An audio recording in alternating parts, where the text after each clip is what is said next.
just so I don't have to touch it. Nice stuff. Hi, family.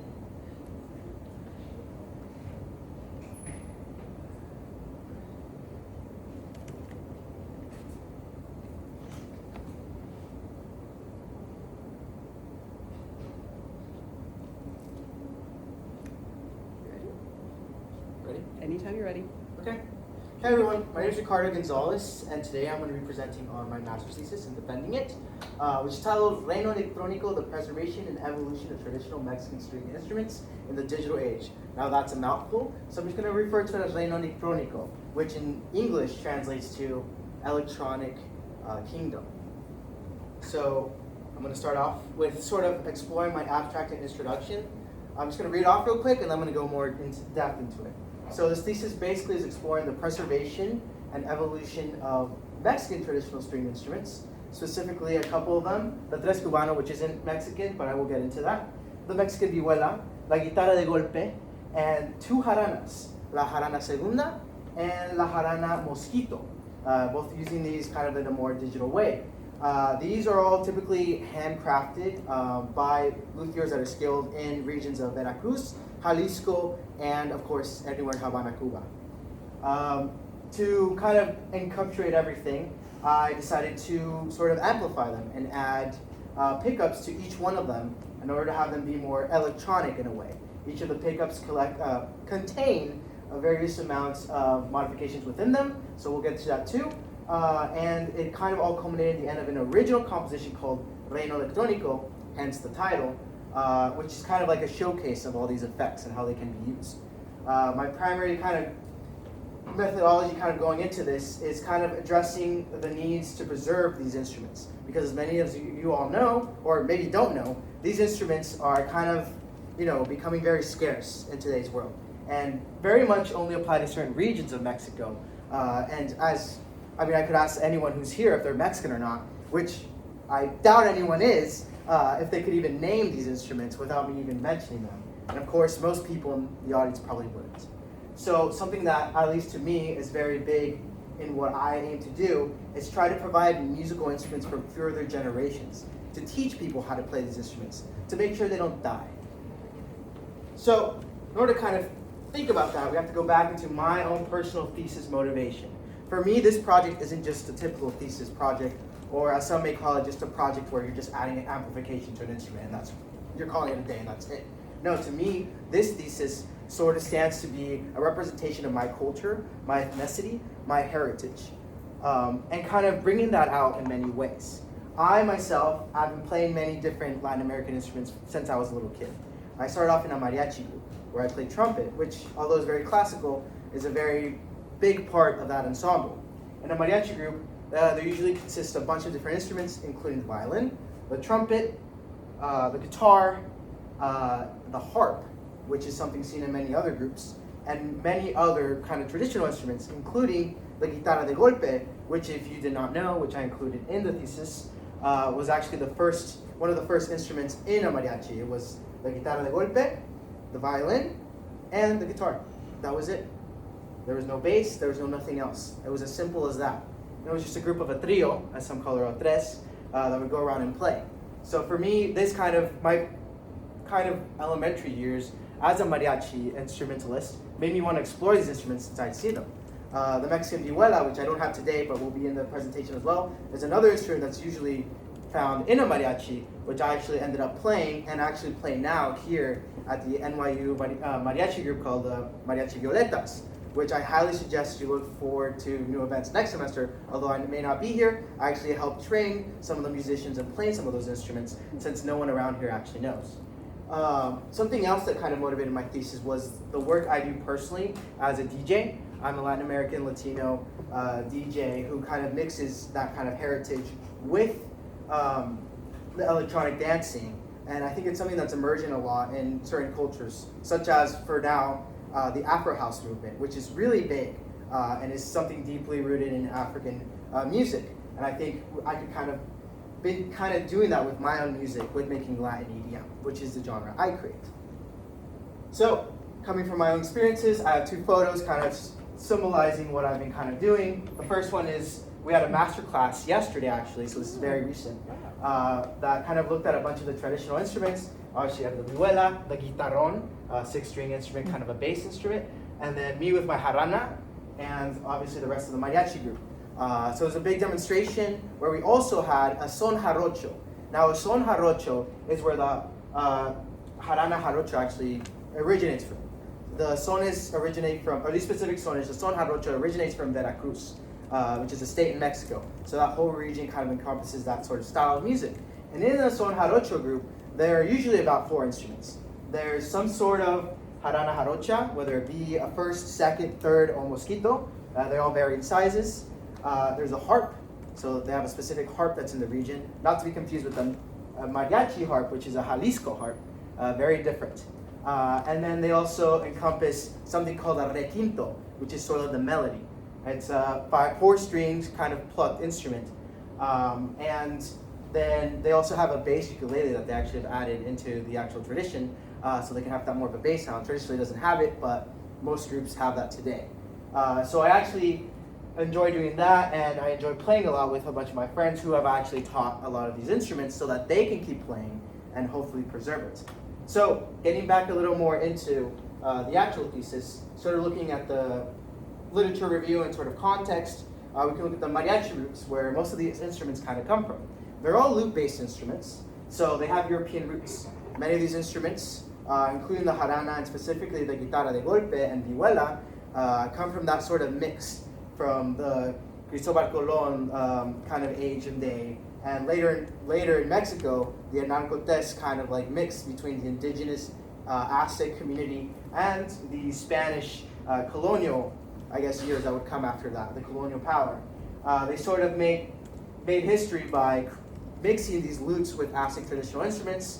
For example, one of the instruments that I actually didn't cover today, but is very related to the Mexican vihuela since they have a round back. They would mix turtle shells with lutes, and they just take parts out of the turtle, parts of the lute, and just combine it as much as they could. And that's how we ended up with something like the vihuela, which I'll get to in a second. So that's very, very culturally there. And a lot of these instruments, although not typically present, are actually can be present in things that are genres today, like corridos tumbados specifically, where there's a bunch of big name artists that are kind of on that wave now. There's cumbias, which have been around for a long time. A big popular name in the US, y'all might know, is Selena, may she rest in peace. And then tribal, which is a more electronic kind of music that's been more popular lately in the last kind of 15 years in the Mexican region. So very kind of like going from very acoustic to more electronic kind of genres that could incorporate these instruments, and I hope to in the future. Then there's the jarocho roots, which are specifically more in Veracruz, looking at the son jarocho, which is seen in that area. And actually, through the master class I had yesterday, I learned a lot of information, which I will be adding to my master's thesis about the region and about how a lot of the instruments in the area don't just have a Spanish influence, but also other parts of Europe influence, another European influence. A lot of the literature that I was looking at for this specific thesis was a lot of history-based literature, which looked at kind of that crossing over in instruments, and a lot of it wasn't very particularly focused on any particular of these instruments, but other, like the classical guitar, for example, other things that most people know. So it's very interesting trying to write about these instruments without having that full knowledge. Most of that stuff comes from word of mouth. You have to ask these groups. There's people in the group who are 70 years old, and they know the history of every single instrument. Those are the people you can gather that information from. And I hope people who read my thesis kind of look towards that and try to use that as an advantage to kind of go into these communities and talk to these people. Even into your local communities, because here in New York, as diverse as it is, there are many different types of Mexicans living in Queens, for example, who come from Veracruz. And I would love to maybe in another way or form interview them and find out more about what kind of musical experience they have or backgrounds and how their immigration to the US has sort of impacted that. And there's also an instrument makeup, which I kind of already went through. But that is kind of the broad variation of context for this. So now we go into the actual instrument showcase, which I will actually start off. Those are the instruments from left to right. We have the guitarra de golpe. We have the jarana mosquito, which is a really small one, kind of looks like a ukulele. We have the jarana segunda, and we have the vihuela here with the rounded back, and we have the tres cubano. the tres cubano of which will be the first I actually showcase. So, I used this instrument, although it is not Mexican, it is very much similar to the others in the way the design is and the way it takes inspiration from the classical guitar. What I used for this was the first instrument I actually drilled into or actually worked on, and I wanted it to be the basis of everything. This is it's kind of like a 3/4 of an acoustic guitar. This is the easiest one to work on and kind of what I wanted to see. I have a Fishman pickup installed to the side, very basic, just drilled into it, plugged it in, the bottom, you have the jack, and on the inside you just have one mic that's picking up on the bottom, on the inside of the sound hole. So very basic, kind of wanted it to be the basis of everything. There are 3 effects on it. There's a phaser and there's an echo. There's actually 2 effects on it, my bad. And as I noticed when I plugged it in, there's obviously a volume increase. It's a very loud instrument. Very loud, rings out.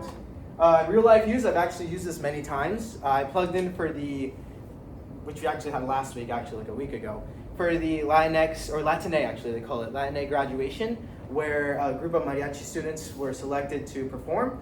We performed a salsa track. And this is actually it's a traditional salsa instrument that I was able to actually play for once at the school, as opposed to where I usually play, which is out on Washington Square Park. So it was very nice to be able to actually use it and utilize everything that I kind of worked on. And a lot of people loved it because not a lot of salsa is played here. And we love salsa, we love to dance. The second instrument that I looked at was a guitarra de golpe. This specific instrument, 5 strings, one's missing unfortunately. It has more of an artistic design. It has a little flair to it. I decided to sort of add a sort of pickup that resembled more of like a dial. So it kind of like turns on, if it will.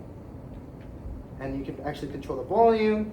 There's a couple different parameters. There is a reverb, there's a chorus, and there's a delay. You can use all of these. And there's also a Bluetooth auxiliary connection, which I haven't tried because that's kind of iffy, but I hope to try in the future. It's a cool little setup where it picks up a lot of the actual noise from this little bend down there. There's a little like sound, little cut that I had to make. I worked with a luthier on this at World In. Her name's Hillary. She's amazing. She let me use her tools and kind of helped me out with the process. And there's obviously 2 ways of miking it that I kind of did. One was with the actual microphone. The other one, if I can see it, I think it fell. Sort of just reaches in without is another mic that's kind of up above.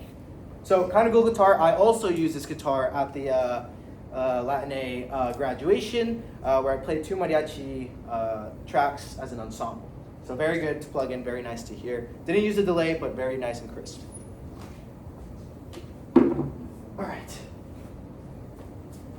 Then there's a vihuela. I did not bring that today, but the vihuela has more of a kind of, a weirder shape, which kind of made it harder to work on.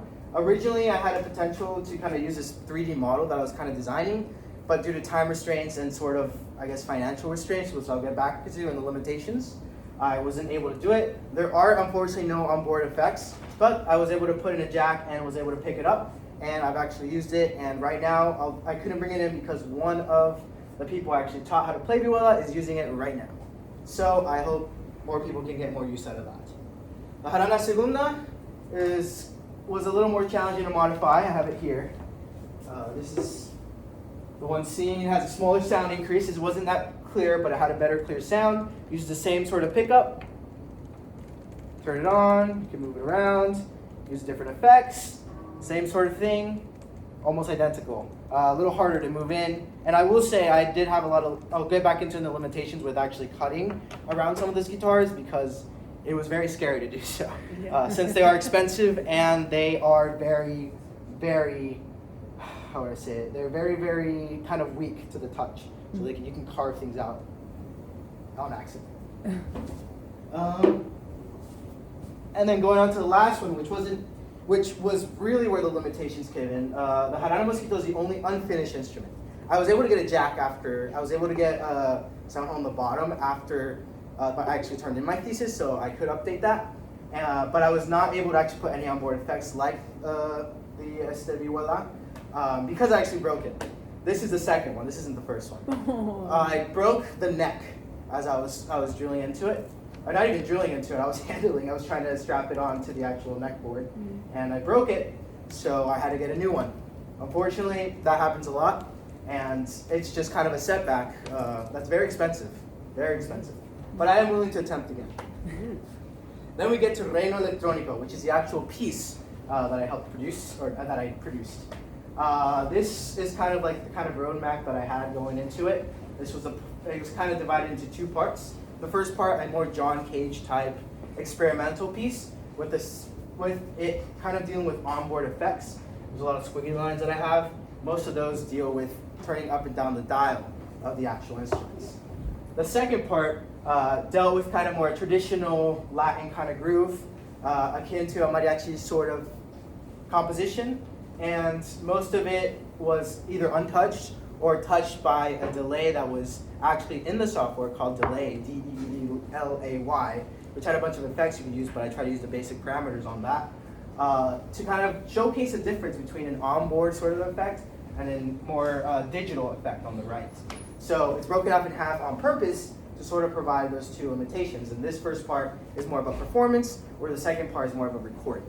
If that makes any sense. It's more, digital versus more acoustic kind of vibe. So going on to my analysis and discussion, there's of course the instrument design. A lot of the designs, there are hits or misses, a lot of limitations. As I said, I broke one of them. It tends to happen. The problem with these instruments is, as I said before, I mentioned beforehand, they're very hard to get your hands on. They are either expensive or nowhere to be bought. If you look up where to buy a Harana Jarocha today, if you look that up right now, you would have to dig in very deep to be able to purchase one. Because you might have listings, but they won't be there. A lot of them are handcrafted, handmade, and it's just tough to get. And this is the same not only in Mexican instruments, but worldwide. A lot of world instruments are very hard to find. Music creation, a lot of it, as I mentioned before, was kind of like a variation between kind of having like a actual recording of myself playing versus kind of recording it and then adding effects afterwards. And I thought that making that sort of distinction would help kind of either visualize or kind of hear how different the effects can be while in a live performance. In my more self-reflection sort of way, I think that throughout this whole process, I've learned not only to go into instruments to actually carve things out, but to also sort of see how hard it can be to try to modernize a lot of older instruments. It's tough. 3 minutes. 3 minutes. Okay, I'll get into it. I also had a little critique where a couple of professors kind of talked to me about it, helped me kind of guide the way in which I wrote the piece itself, and mariachi influence, of course, on the piece, where I hope to kind of use these instruments in the future. And I'll wrap it up with a couple conclusions. So I hope to use these instruments to produce a lot of my Latin EDM music. And not only just produce it, but of course play it live. In the future, I hope to eventually be able to plug in straight into CDJs at a club and just start playing the guitar. A lot of people think that's crazy. A lot of people ask me for this whole thing, like, why are you doing this when you can have a mic? Well, there's your answer. It's not easy to get a mic up in a club venue like that. So for me, plugging in, I think would be very good to have a trumpet and some sort of guitar to play at the same time. That also goes into the field testing, which I have done with a lot of different, I guess you could call them venues, a bunch of different performances where I have used these instruments to kind of perform. All three of those I've actually used plugged in. The Harana in a show in Brooklyn, the other two in here on campus. Then I also want to be able to make new compositions that are more experimental in nature. Obviously the live performance as DJ. I want to increase the onboard effects, especially with the vihuela, which I haven't put any effects. I want to be able to find something else that kind of either has more onboard effects or modify any sort of existing pickup so that I can get more things than just a delay, reverb, and chorus. And I want to inspire other people to create instruments like these. They don't have to be in the same like Mexican instrument. I want them to be totally different. I want them to be Indian instruments or Indonesian instruments. Something that people don't really know about, so that people get kind of the way in which these kind of work. And I'm going back before I wrap up, going back to what happened a couple days ago when we had the master class. I talked to those players who instantly came up to me because of the fact that my Harana had a pickup on it. And he kept asking me so many questions. He took a picture, he asked for my thesis, he asked how can we do to make this kind of a thing. And so I talked to him about it, and I'm actually going to be reaching out to him and the group itself, which is a really cool name. I forgot the name. It's a Nahuatl name, so it's very like native, and kind of use that to kind of branch out to different instruments and be able to do the same thing with those. So I think it successfully, in the end, it successfully has become a sort of piece that other people can look at to sort of improve or create their own spin on it. Any questions? Could you show us like 30 seconds of one of the pieces, or did you bring any of them? I didn't bring any of them. Oh really? Yeah. Oh, you're not going to do You have that to to show us. You have to show some of the piece. We have the. Yeah, my. Here, hold on. I just think it's important and it should be in there, so it's a bit. Where is? It could be for your phone or whatever. Or if you have the right jack. Yeah. Yeah, I Plug it can in. do it here. Mhm. I have it somewhere. I have a second. You can unplug the visual if you want. Okay. If it's gonna.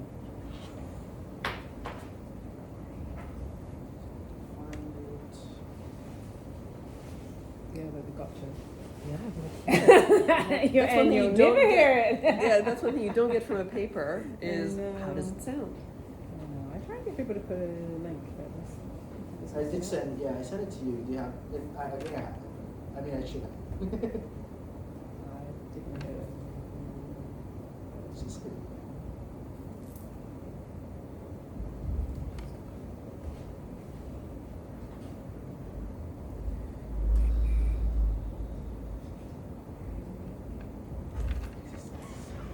I know.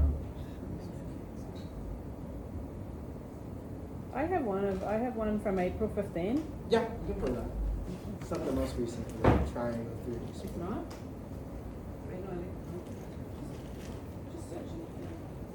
Here, you want to play it?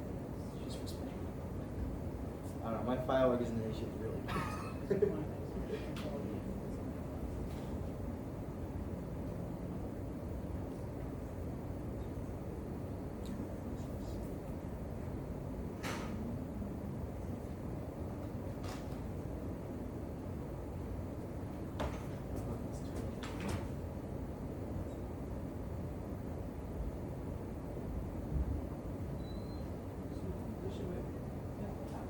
Sure is it?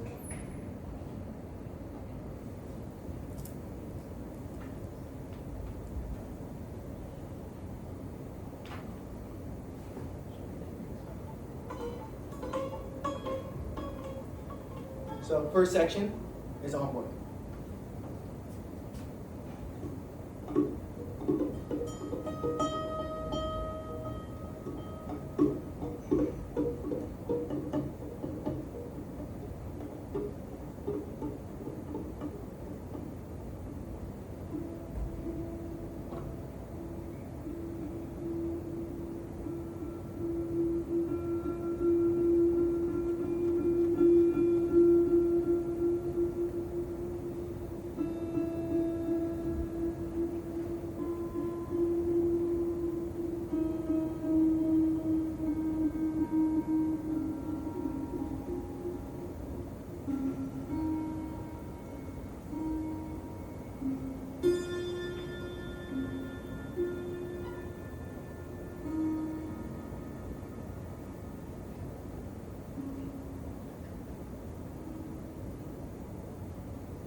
Yeah, you can skip ahead.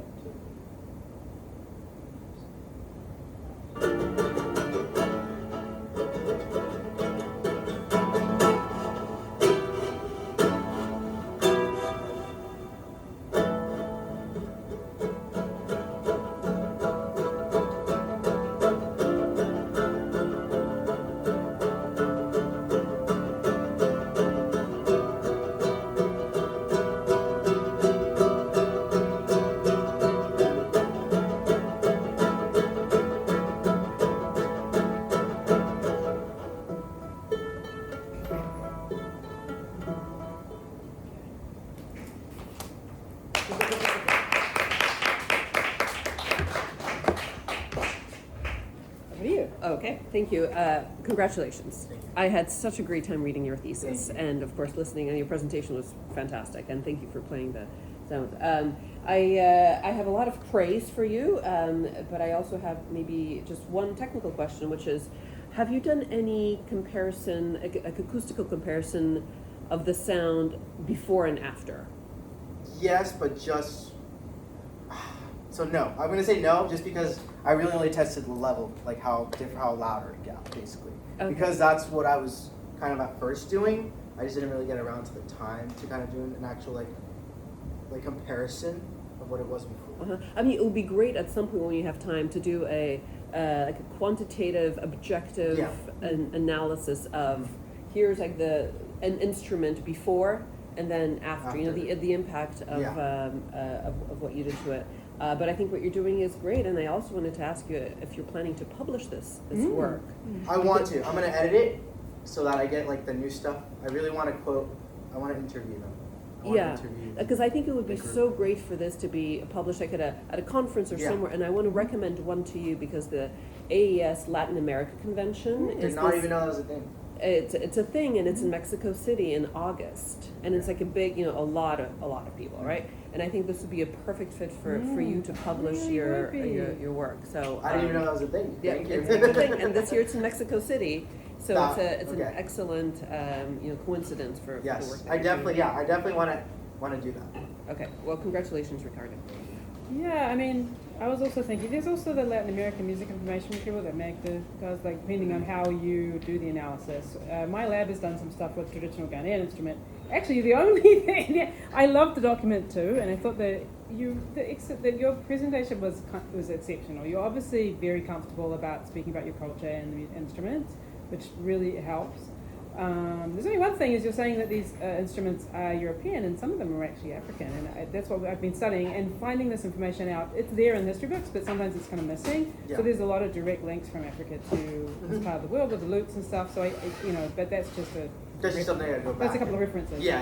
I mean, I knew that. Yeah. It's just the writing. Yeah, there's just a couple of references that I can help you with. But I thought that I guess I had the same question because you just mentioned it, but I really am curious how you will disseminate this through your community. I mean, I realize you're filming it for your family now. You mentioned something that you're about to do, but that seems really important for this work, that we have this academic setting, but also giving, sharing this with the community, because they will really value it, I think. So I'm actually going to go home, and I want to share this with any mariachi groups I think. Because I know a couple. Specifically to try to get them to kind of do this sort of work. Right.